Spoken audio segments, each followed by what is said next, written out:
Now to Manitoba, and the story of a grandmother who wants custody of a granddaughter she didn't know she had.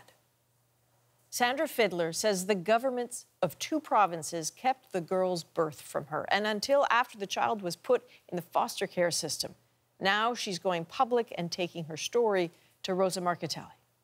The news came out of the blue in January. A Manitoba child services worker handed Sandra Fiddler a piece of paper with a little girl's name and birth date on it. They did play God.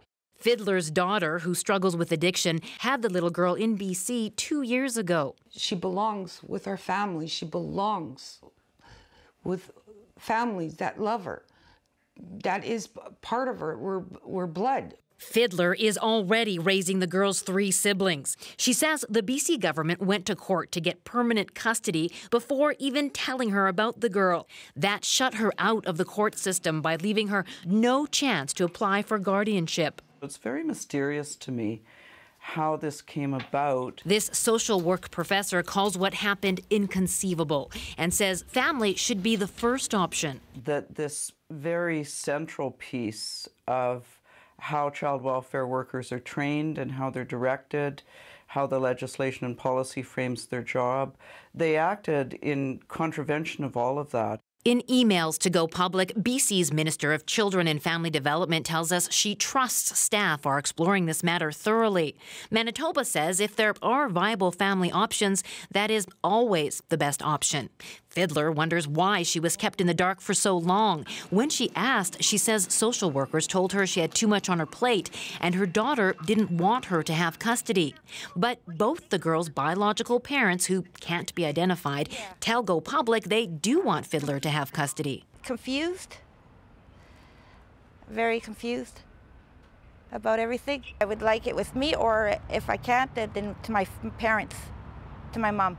Fiddler did get some good news after Go Public put our questions to both provinces. The BC government paid for her to visit the little girl for the first time.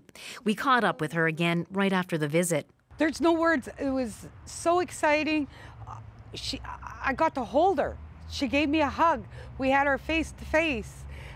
It was such a beautiful feeling. But Fiddler says that visit ended with bad news. She says she was told the child's foster family has now applied to adopt the girl, making the situation even more complicated. Rosa, thanks for joining us. This is a hard one. What sense do you get from looking into this? Was this a mistake that was made, or is it protocol? You know, Adrian, we spoke with a number of people who know the system well to try to get a sense of what you're asking there. You know, from child protection lawyers to social workers to academics, they all tell us the same thing. Priority number 1 is for social workers to determine if placing a child with family will work. And part of that is notifying extended family, rather, to see if they can or want to take the child. This situation in particular is unusual in a lot of ways, especially since, you know, the woman who contacted us, Sandra Fiddler, is already caring for the little girl's siblings.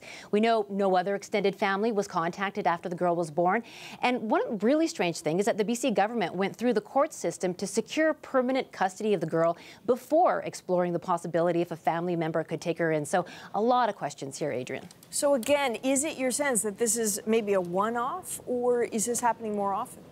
You know, it's really difficult to give you a sense of scale on this because there are strict rules around disclosure of information in cases involving children in care. So really, we can't get strict answers.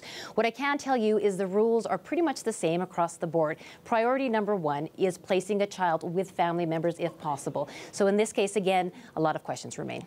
Rosa, thanks very much. You're welcome.